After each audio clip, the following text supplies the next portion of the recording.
So what is this Mahdi? What is the meaning of the word Mahdi? And who is the Mahdi? The Mahdi is not his name, it is his title. It is not his proper name, it is a title and it is a description. And it comes from the root huda or hada, which means to guide, the opposite of dalala. The Mahdi means the one who is guided and also the one who will guide others. What is his name? The Prophet ﷺ said, if there were only one day left of this world before the day of judgment, Allah subhanahu wa ta'ala would make that day long. He would stretch it out until Allah sends a person from my progeny, from my Ahl al-Bayt. His name shall be my name, and his father's name shall be my father's name. Therefore the name of the Mahdi will be Muhammad, and his father's name will be Abdullah. So the Mahdi will be Muhammad ibn Abdullah. His name will be my name, and his father's name will be my father's name. He shall fill the earth with justice as it was filled with dhulm and injustice. Ibn al-Qayyim rahimahullah ta'ala, the famous student of Ibn Taymiyyah, he also said that most of the traditions mention that he shall be from the progeny of Al-Hasan ibn Ali and not from Al-Husayn. And in this fact, this is Ibn al-Qayyim speaking, that he shall be from the progeny of Al-Hasan is a very beautiful hikmah, wisdom. And that is that Hasan radiallahu ta'ala anhu gave up the khilafah for the sake of Allah. So Allah subhanahu wa ta'ala will return the khilafah to his progeny. And Hussein radiallahu ta'ala anhu desired the khilafah. He was keen on attaining the khilafah, and it was not granted to him. And Allah subhanahu wa ta'ala knows best. This is the quote from Ibn al-Qayyim rahimahullah ta'ala. So he is saying that this is a beautiful wisdom, that when Hasan radiallahu ta'ala anhu gave up the khilafah, it is only befitting that, as the Prophet ﷺ said, when you give up something for the sake of Allah, Allah will give you something better than that. So when he gave up the khilafah of the Muslims, his progeny shall get something better than that, which is the khilafah of the entire world. The Mahdi shall rule the entire world. Unlike the Umayyads, and even if Hussein had been the Khalifa radiallahu anhu, he would have ruled a small portion of the earth. At that time, the Muslim empire was only to Iraq and Syria and Egypt, and that is it. It had not yet reached China or Spain. This occurred in the Umayyad time. So Al-Hasan radiallahu anhu gave the khilafah up, and insha'Allah ta'ala in his progeny it shall return, and it shall be the entire ummah. Another aspect that the Prophet ﷺ told us is that the Mahdi shall have a certain physical characteristic. The Prophet ﷺ said in a hadith in the Mustadrak of Al-Hakim and also the Sunan of Abu Dawood, that the Mahdi shall have a large forehead, and he shall have an aquiline nose, we call it in English, a nose that is slightly pointed and long. It is, in the Arabs, they consider it a sign of beauty and perfection. So these characteristics, the Prophet ﷺ told us the Mahdi will look like. And this is not how the Prophet ﷺ looked. Just like Ali radiallahu anhu said, he shall resemble the Prophet ﷺ in manners and custom, but not in looks. So the Mahdi shall not look like the Prophet sallallahu alaihi wasallam. Regarding his spiritual characteristics, the Prophet sallallahu alaihi wasallam said, reported in the Sunan of Ibn Majah, that the Mahdi shall be from the Ahlul Bayt. Allah subhanahu wa ta'ala will rectify him in one night, will make him good in one night. This is an interesting hadith because it tells us that the Mahdi in the younger portion of his life will not be as practicing of a Muslim as he should be. He will not be to the level that he is worthy of being. Something will happen, we don't know what, and in one night he shall repent, and he shall become basically the most pious person on earth. We also know that in the times that he will come, the Prophet ﷺ clearly said that the time shall be of the worst of times, that the entire earth shall be filled with evil and injustice. And that is something that very rarely happens, that the entire earth, you see fitna and fasad, and you see Muslim blood being shed, and you see the Muslims being humiliated everywhere you look. Hardly ever has this occurred in the ummah. That when it does occur, that is one of the times that we can expect that there to come a Mahdi figure. And the Prophet ﷺ said, from the beginning of times until the day of judgment. There is no fitna that is more severe to mankind than the Dajjal. We don't want to be alive when the Dajjal comes. And when the Mahdi comes, in his lifetime the Dajjal will come. So we don't want to see that timing, and we seek Allah's refuge from being alive at that time. So don't sit there and say, oh inshallah he's coming soon, because you don't want to be at that time when all of these fitan will occur. Only Allah knows when the Mahdi will come. We don't know when he will come, but we do know where he will come from.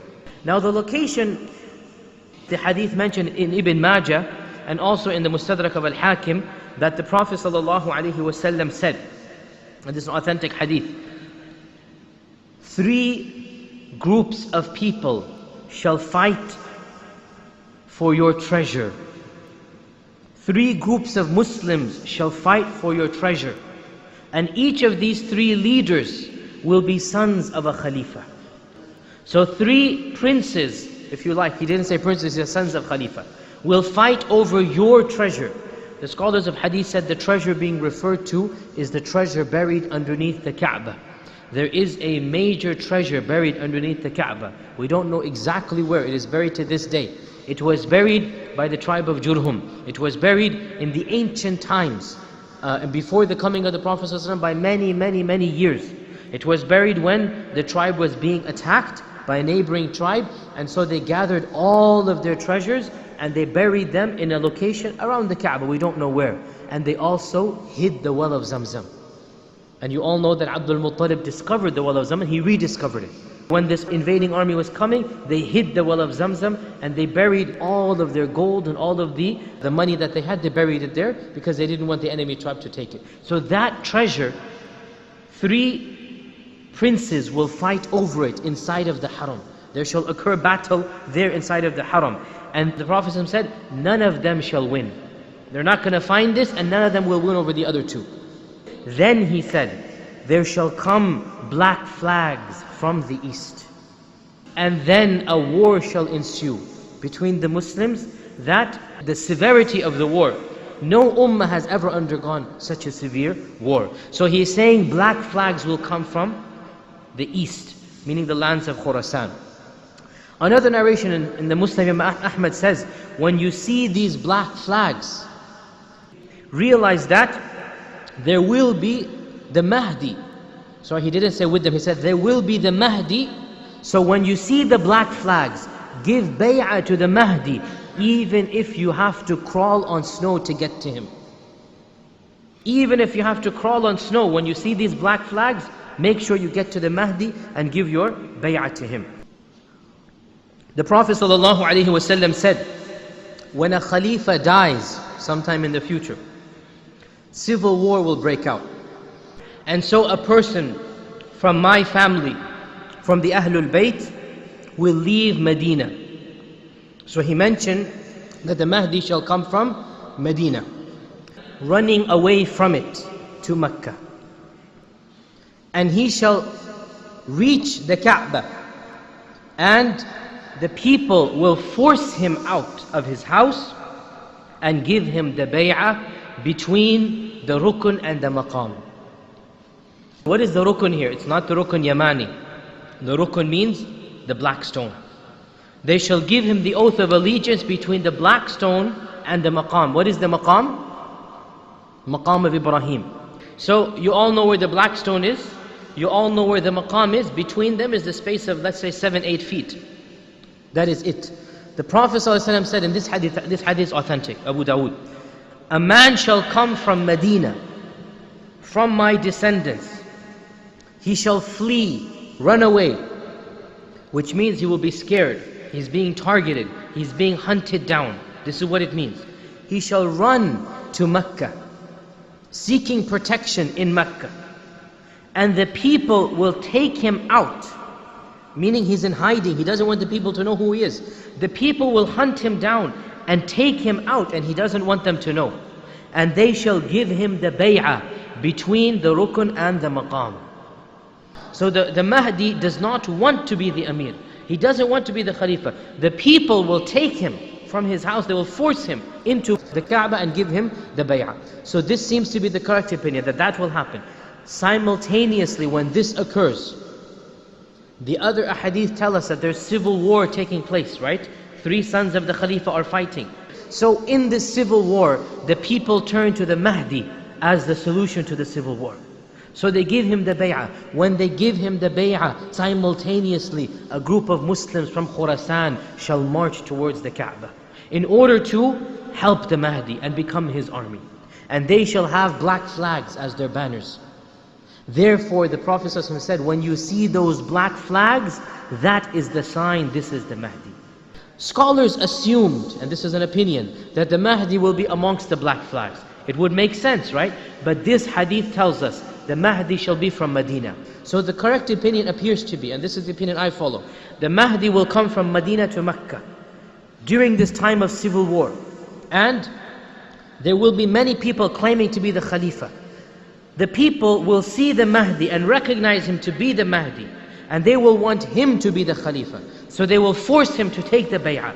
And when this occurs, the news will spread, an army will march forth, and they will want to be the followers of the Mahdi. And when that army marches forth, that is the sign. The Prophet ﷺ says, when you see that army, know this is the Mahdi, give him the bay'ah, even if you have to crawl on snow to get there. And this hadith, the Prophet ﷺ said that, I saw in a dream something very strange. This hadith is in Bukhari and Muslim. A group of people of my ummah, meaning Muslims, a group of Muslims will intend to attack the Kaaba.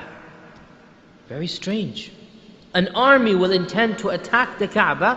Why? Because a man from my descendants, from the Quraysh, has sought refuge in it. He has turned to the Kaaba, he has sought refuge in it, and he was running away from this army. So an army will come to attack this person. And as they are camped outside of Mecca at a place called Bayda, to this day outside of Mecca there's a suburb called Bayda, the same name. When they are camped at Bayda, Allah subhanahu wa ta'ala will cause the earth to open up and swallow the entire army. This hadith is in Bukhari Muslim, there's no doubt about it. Muttafaq alayh. It does not mention the Mahdi by name, but it says a man from the Quraysh, a man from my progeny, meaning the Mahdi. Aisha asked, Ya Rasulullah, there are people in the army who are not intending to attack, meaning there are people who are just traveling along. The Prophet ﷺ said, all of them shall be destroyed, and on the day of judgment, Allah will see what their niyyah was. Beautiful hadith, because when this time happens, there will be many Muslims in the army who don't understand the realization of what is happening. They're sincere Muslims. All of this is in the will of Allah. That Aisha asked this question, and so it'll be recorded for us as well. There will be people who are forced to go. If they don't go, they're going to be killed or threatened. If any soldier doesn't do what he's told, he is court-martialed and thrown into jail, and in some countries tortured and whatnot. So Aisha made an exception for these people, that time will come when there will be a group of Muslims, but not all of them are evil. Another benefit that we have of the Mahdi is that he shall be the leader of the entire Muslim ummah. He is going to unite the ummah after they were divided. The Mahdi shall come at a time of civil war, right? There will be many people claiming to be the Khalifa. The Prophet ﷺ said, none of them shall be successful. Then the Mahdi will come and the entire ummah shall be gathered under him. And we also know that he shall enjoy the greatest khilafah ever known to the Muslims. Better than the Umayyads, better than the Abbasids, better than the Ottomans, better than all of the other Khalifas that we've had. The Prophet ﷺ said that there will become a time when the Mahdi will come, he shall give money to everybody and not fear poverty, not even count it. And he said the fruits shall grow and the crops shall produce and everybody shall live in security and peace. This is after the Mahdi spreads justice after the injustice. We also know that the Mahdi shall rule for 7 years. The Prophet ﷺ said in a hadith in Abu Dawood that يَمْلِكُ سَبْعَ سِنِينَ. He shall rule for 7 years. So the time period of the Mahdi is not very long. There will be fitna and turmoil. The bay'ah will be given to him. He will become the Khalifa. After he becomes the Khalifa, 7 years of perfect justice. 7 years where the earth shall be the best 7 years of the time of the Muslims have ever enjoyed. But then something will happen. Then something will happen. And that is, Dajjal will come. Dajjal will come when the Mahdi is alive. The Mahdi will be alive and in charge of the affairs of the Ummah, and he shall battle the forces of Dajjal. He shall be fighting the forces of Dajjal, fully knowing that they'll never defeat them. And that is very depressing, but he will have to do it.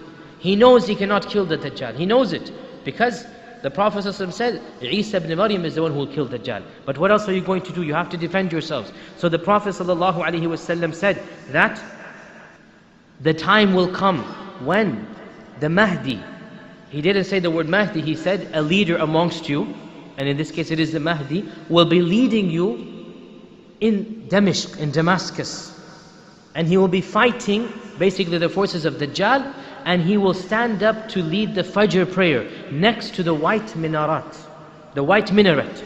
He even said the white minaret. The scholars say this is now the Umayyi Masjid, the Umayyad Mosque, which is one of the most ancient masjids that is still a functioning masjid of the Muslim world, built over 1,200 years ago. It has a huge white minaret. Most of the ulama say that the reference is to this masjid. So he shall be leading the Muslims in Damashq, in Damascus, and the call for Fajr shall be given. The adhan will be given for Fajr when they stand up to pray. The Prophet ﷺ said, when the iqamah is given, before the Mahdi says Allahu Akbar, before he says the takbir, Isa ibn Maryam will come down in front of them. So the Mahdi will be leading the Muslims. And before he starts the prayer, the Fajr prayer, Isa ibn Maryam will come down. As they're watching, they see in the skies, and Isa ibn Maryam is coming down, and he shall be on the wings of two angels. Okay, he will be holding on to two angels like this, and he's coming down in front of the Muslims. The Mahdi will say, this is your prayer to lead. Lead the prayer for us. So the Mahdi will ask Isa ibn Maryam to lead the Fajr prayer. The Prophet ﷺ said in Sahih Muslim, he said, Isa ibn Maryam will say, no, it was called for you, the iqamah was given for you, so you lead the prayer. This is a hadith as a sign of respect to this ummah. Isa ibn Maryam will pray behind one of the descendants of the Prophet ﷺ. This is the last mention of the Mahdi. We don't know anything more about him. What will happen to the Mahdi? Allahu A'lam.